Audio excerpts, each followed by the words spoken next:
So, supersonic missiles. They might be important in the next war, or maybe just an asset in the U.S. Armed Forces arsenal to keep the threat of mutual assured destruction.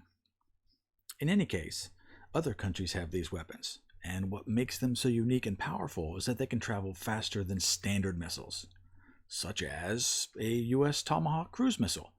That's the U.S. Navy and the Royal Navy's go-to long-range missile. It's subsonic, traveling around 550 miles per hour and traveling a maximum distance of around 1,500 miles.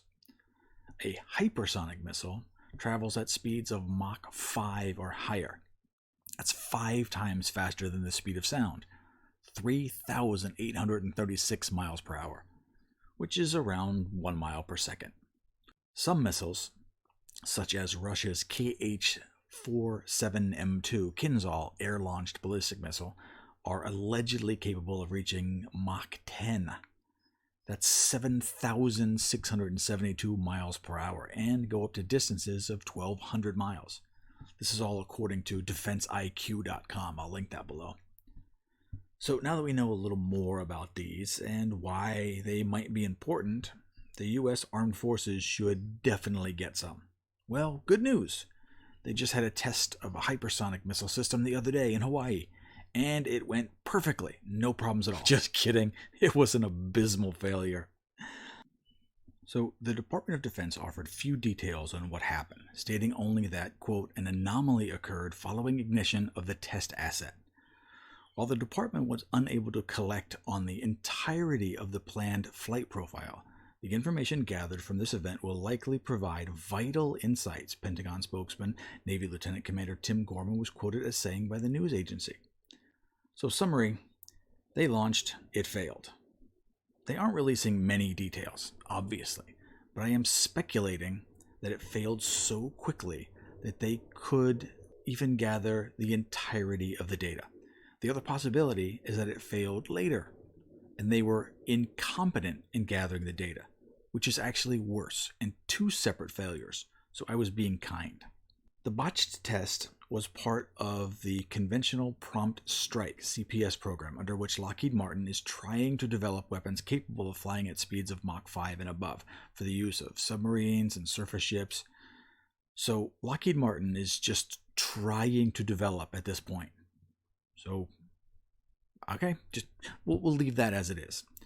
It suffered another setback in October 2021 when a booster rocket failed to deliver its hypersonic glide vehicle during a test at the Pacific Spaceport Complex in Kodiak, Alaska. The booster was not part of the weapon system, defense officials stressed at the time. Yeah, but it still didn't work, right? I mean, another failure. Okay, it's fine. Despite the failure of both tests, the Pentagon said it remains confident that it is on track to field offensive hypersonic capabilities in the early 2020s. We are in the early 2020s, and it doesn't seem like they're ready yet. So, how about Russia and China? Are they having the same results with their testing? Well, China has a missile that can travel around the entire globe, which means they can hit absolutely any target on Earth. Ooh, scary. Russia is testing the Zircon system. They are already on the next gen of hypersonics. Now, Russian President Vladimir Putin has said that Zircon is capable of flying at 9 times the speed of sound and has a range of 620 miles. Putin has emphasized that its deployment will significantly boost the capability of Russia's military. Zircon is intended to arm Russian cruisers, frigates, submarines, and could be used against both enemy ships and ground targets. One of its several hypersonic missiles under development in Russia. So they've got multiple types of hypersonic. Just throwing it out there. Russian officials have boasted about Zircon's capabilities, saying that it's impossible to intercept with existing anti-missile systems. Well, yeah, if it's traveling 5,000 to 7,000 miles per hour, I should guess so. So back in the U.S., why can we not get our shit together and make at least the equivalent weapons? We used to make the first, fastest, and best of everything. What happened?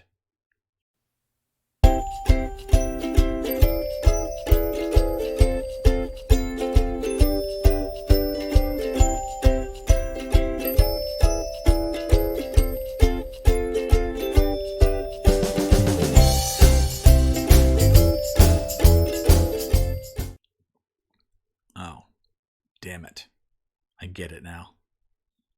Do you remember when our military was the toughest in the world, and it was a fighting force that could solve any problem? Well, those days are long gone. This is how empires crumble. Remember when Caligula married his horse? Yeah, we're not too far off from that same fate.